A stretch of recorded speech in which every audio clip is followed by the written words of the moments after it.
Poets. My name is Sally Baker, and I'm the host of We Poets. We Poets is a poetry show for boys and girls between the ages of 6 and 13. But we're doing a special 10 series on battlefield poets. I'm interviewing veterans who are returning from the war and agencies that help these veterans. So tonight I have a special veteran and a special guest who I'm going to interview, and they're going to tell you all about their experiences. So first of all, I'm going to be interviewing our veteran, and his name is Jason Mack. Hi, Jason. Hi, Sally. How you doing? How are you doing tonight? I'm pretty good. Good. I'm so glad you could come and let me interview you about your military experience. So my first question is, in what branch of the military did you serve? I was actually in the Navy. I was an air crewman flying on a long-range surveillance plane. Mm-hmm. And how long was your tour of duty, and in what country did you serve? I was in the Navy for 4.5 years. As far as where I went goes, a little bit of time in Europe, some time in Curacao in the Caribbean, and then most of my deployed time, like a little over a year and a half, was in the Middle East, flying in that area. In that area. Did you learn to speak Arabic? No. Uh-huh. No. Do you speak a foreign language? No. Not at all. Would you like to learn one? Can we do it right now? Is that a thing? So, my next question. Was there a public celebration for you when you returned home? No, never, not once. Well, for what our plane did specifically, we were gone for much shorter periods of time, like 2 or 3 months at a time.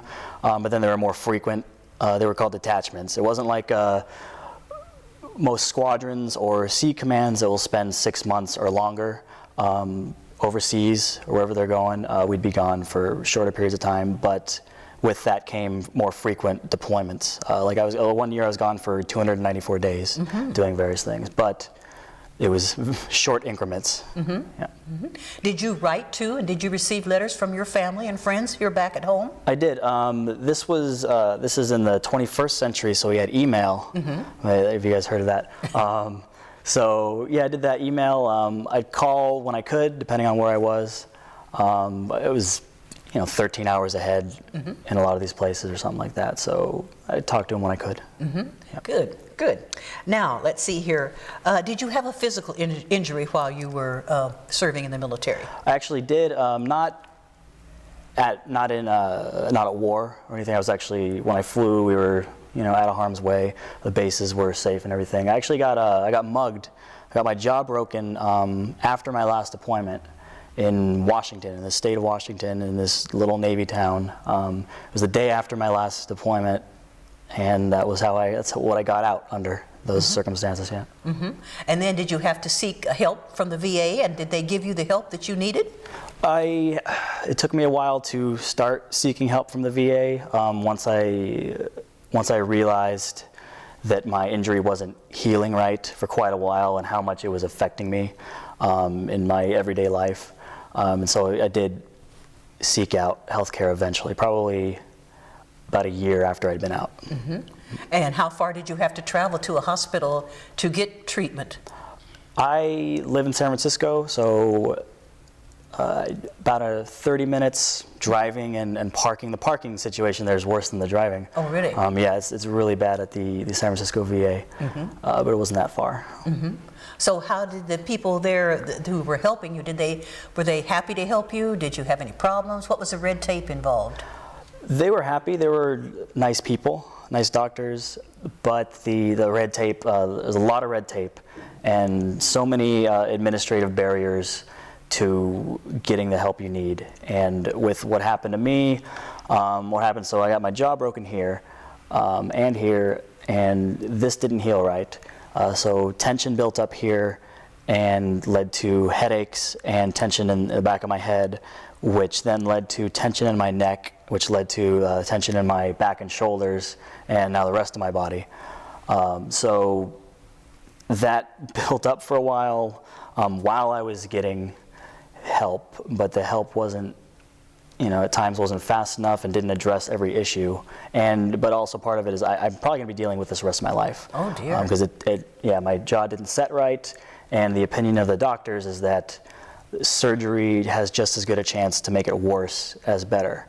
So I get Botox injections in my cheek. Really? Yeah. Oh, did it help? Yes, what it does is it paralyzes that muscle, and they don't like to do it where my fracture was, right in here, because there's a side effect where if it spreads to too many nerves and muscles in your face, it'll paralyze side of your face, and so I'll have like this crooked smile like that, which is a little ridiculous looking, especially when you don't know that you're doing it, and you think you're smiling, and you're like, what's wrong with your face? Now, my guest tonight works with veterans. He helps them to find jobs. Did you have difficulty finding jobs? Did you know where to go to seek help to get a job? I didn't know where to go. I knew of some resources. I eventually got in touch with Swords to Plowshares, and they got me a job very quickly. I'm starting next week, actually. It was about a month process, and it's great. Now, what are you going to be doing? What's your job It's title? going to be a security position. Security. Good. Good. Now, let's see here. You brought some awards that you wanted to show us, right? Yes. Would you pick those up there? Sure. And tell us what these are, please. Okay.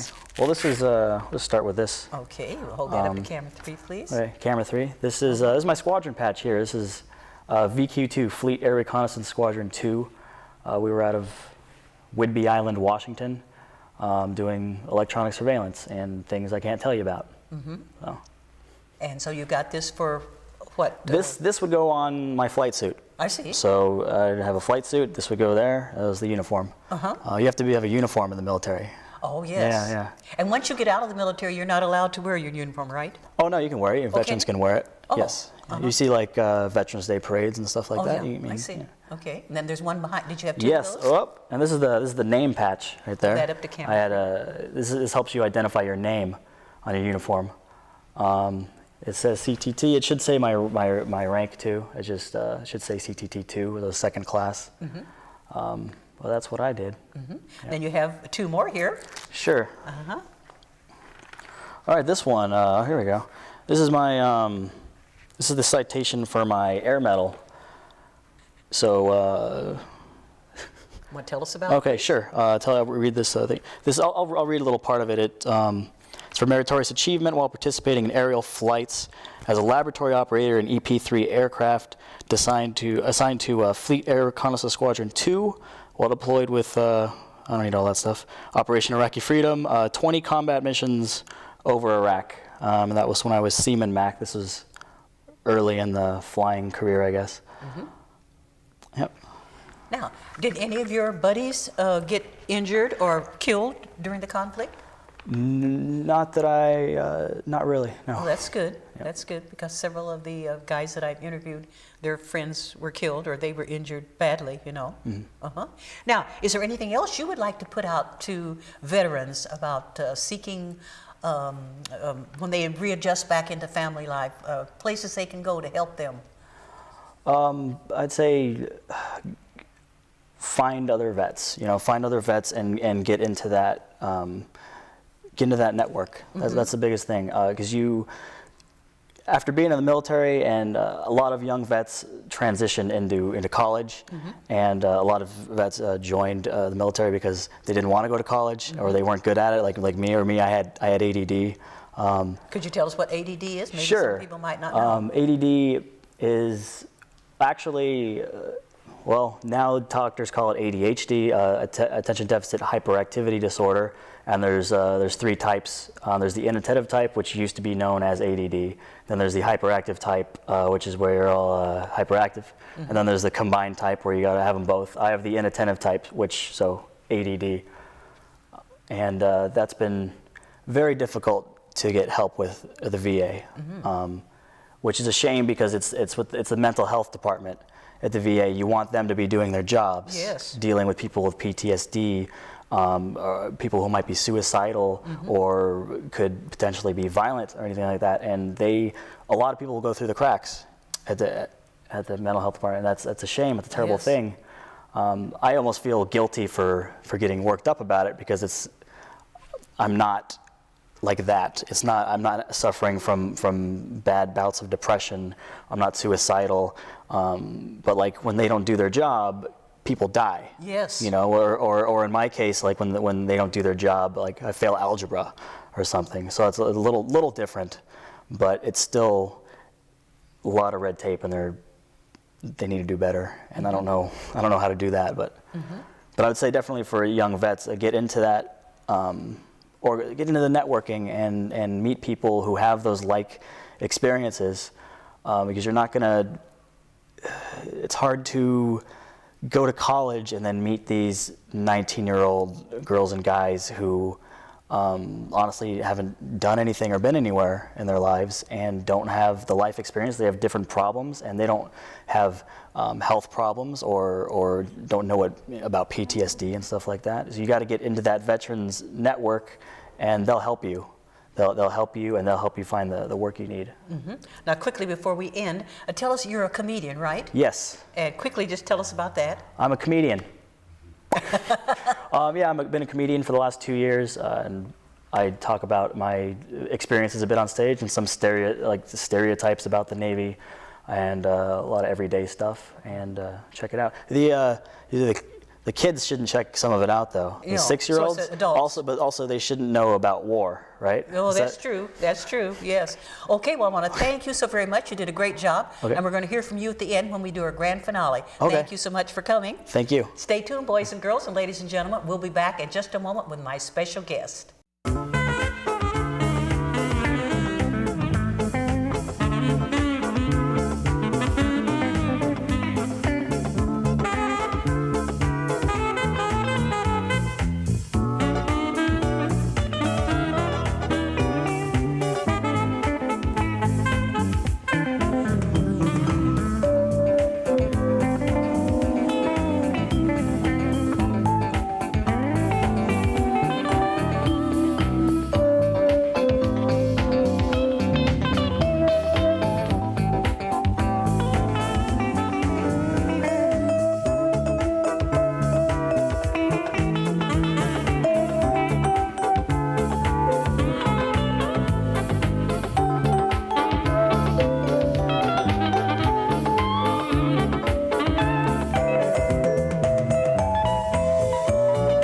I would now like to introduce you to my special guest for tonight.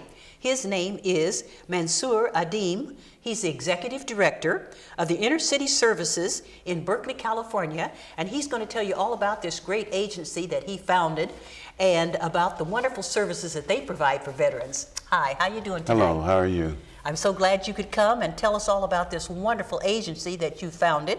What year did you found it in? It was July 17, 1984. We're the same age group here. Yes. 28 years we've been in business. That's correct. What is the number one problem that returning veterans come to your agency for help with? Well, we are an employment and training program, and most of the vets come to our agency seeking employment assistance or either training. Most folks, as you know, need financial security. So the veterans come to us and we provide those services to them. How do you advertise so the veterans know that you're there? We have worked with Comcast Local Edition, and we've advertised through the television. We also distribute flyers at most of the organizations that serve veterans, as well as we have been around for so long. The word of mouth about our program is substantial throughout the community. Now, do you serve only the young returning veterans or some of the older veterans? We serve veterans from the Vietnam era to post 9/11 veterans. We seek to serve at least at a minimum 50% of recently separated veterans.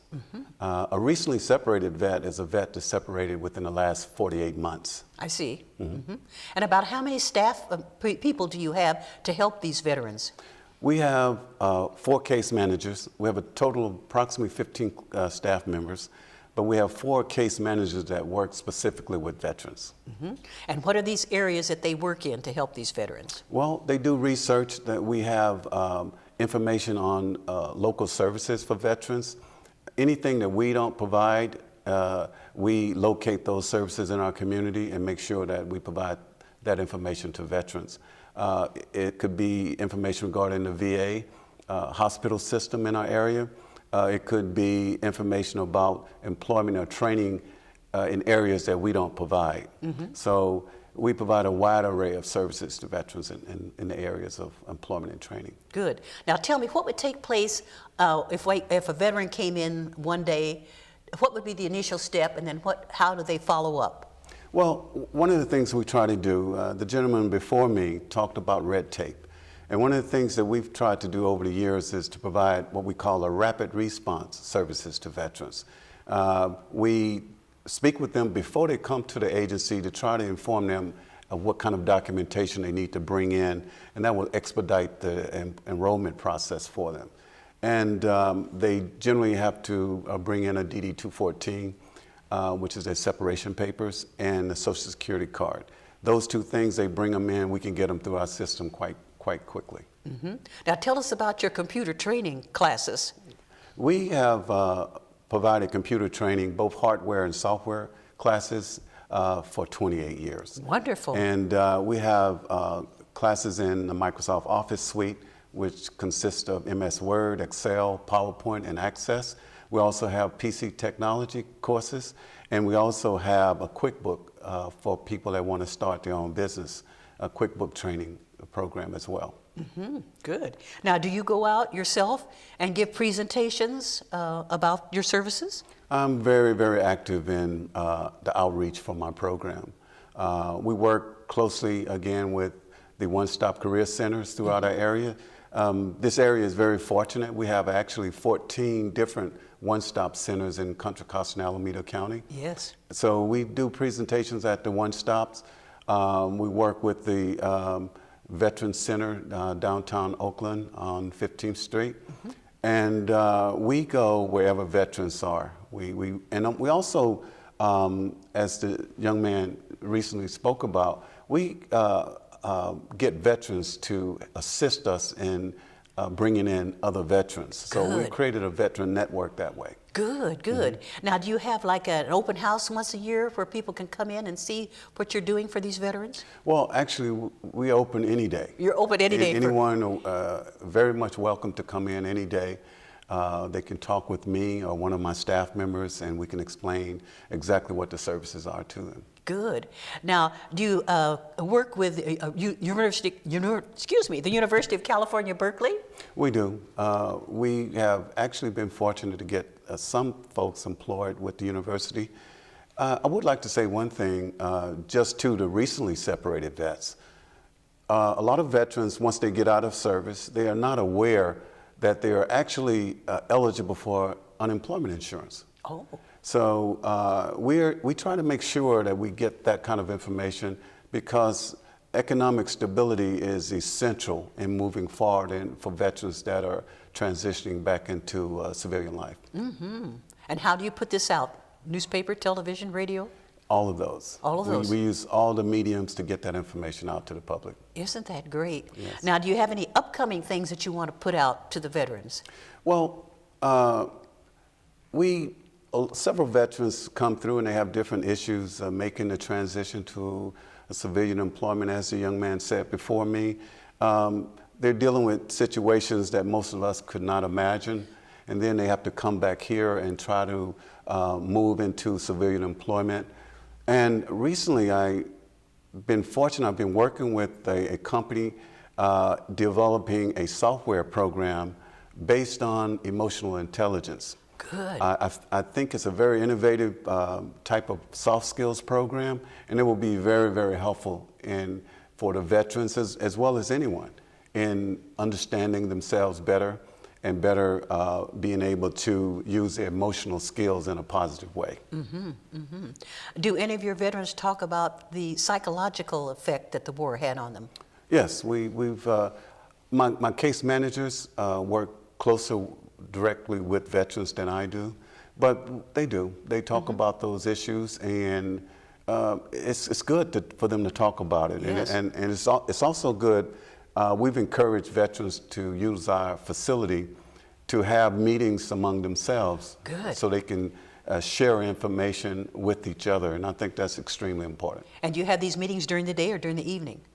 whenever they want to use the facility. good. It's open to veterans. If they want to have a meeting in the afternoon or evening, we have a space available for them. Isn't that great? Yes. Great. Now, is there anything else you want to touch on that I didn't bring out that's important? You want to put that message out? Well, I have to give the city of Berkeley, speak on the city of Berkeley. We have worked in partnership with the city of Berkeley since our inception. That's 28 years. We're funded by the city of Berkeley to provide training to Berkeley residents. So any Berkeley residents that's listened to the program, please contact us. The training at ICS is free to Berkeley residents, and we encourage them to come in. It's particularly veterans that live here in Berkeley. But you say, though, that you will serve any veteran, whether he lives in Berkeley or not, right? Oh, absolutely. Yes. Our contract with the state allow us to serve veterans in both Alameda and Contra Costa counties. And we can serve veterans in any area, but specifically Alameda and Contra Costa counties. What are some of the problems that the women might have, the women veterans that the men wouldn't have? Well,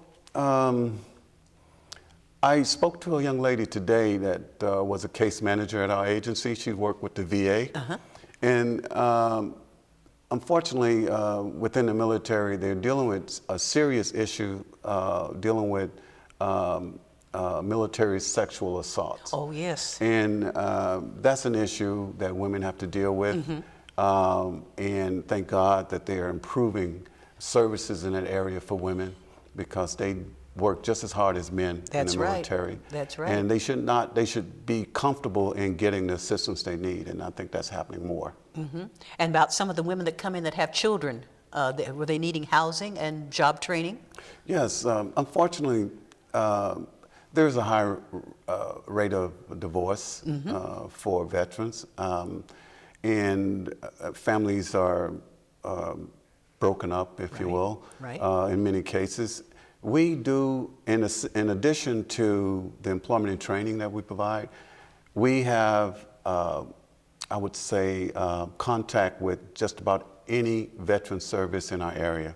So if a person needs housing, if a veteran needs housing, we know where to refer them. Oh, that's great. So you just have everything there that the veteran needs. Well, that's important to do that. We try to provide a comprehensive set of services to the veterans. Are you a veteran? No, I'm not. I'm glad you asked that. I made sure that all of the folks that work in my veteran program are veterans. Good. So we have a program where veterans are serving veterans at ICS. Isn't this great? Oh, I'm so proud of you. And quickly, could you tell us about the grant that you recently received? Well, the grant is a grant through the Employment Development Department, Sacramento, the workforce division. And the grant is designed for us to provide a wide array of training services to veterans.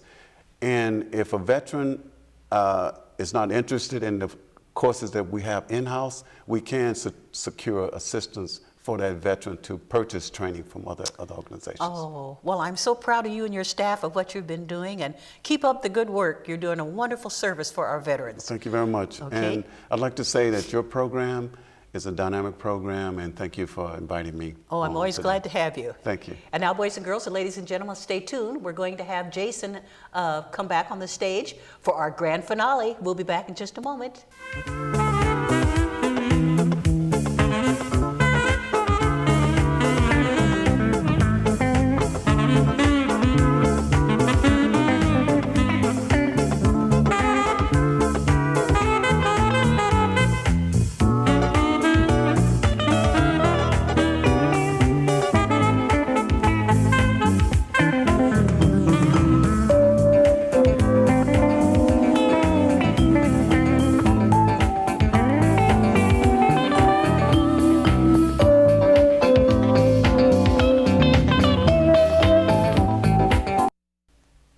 And before we end our special program tonight, both of my special guests are going to give us some parting words. So here we go with Jason first. Okay, well, as you guys heard, I'm a comedian. I perform all over the Bay Area and California. You guys can check me out on my website, which is jasonmackcomedy.com, or send me an email for any booking inquiries at jasonmackcomedy@gmail.com. And you say this helped you to this was good therapy for you. Yes, yes, and for a lot of vets who hear it also. Oh, that's great. Well, I want to thank you so much for coming, and thank you for serving our country. Thank you so much. Thanks for having me. And now, Mansour, you're on. Well, I'd like to say that any veteran that's interested in employment and training, they can call our office, which is 510-655-3552, or they can visit us at Intercity Services, 3269 Adeline Street, and that's in Berkeley, California. Also, I would like to encourage employers that's listening to us tonight to please seek out veterans for employment. They've served our country, and now it's time for us to serve them. That's right. I want to thank you so much for giving our veterans an opportunity to transition back into family life. Thank you. And I'm very proud of you. Thank you very proud much. of both of you. Thank you. And boys and girls and ladies and gentlemen, I hope that you enjoyed watching our program tonight. As I said before, we're doing 10 series of battlefield poets of veterans returning back from the conflicts and also agencies that are helping these veterans. As you know, We Poets has been doing our program for 28 years. We're always looking for children between the ages of 6 and 13 to come and be interviewed and read their poetry. I'm always looking for interns between the ages of 13 and 19 to come and get a free internship and produce our program. And I'm always looking for guests like Mansour here tonight to come and tell about their agencies. And I'm always looking for veterans too, even after we finish this series, if any veterans would like to come and help us. So thank you so much for watching. Let's all wave goodbye. Goodbye, everybody. Bye. And thank you for watching. Bye-bye.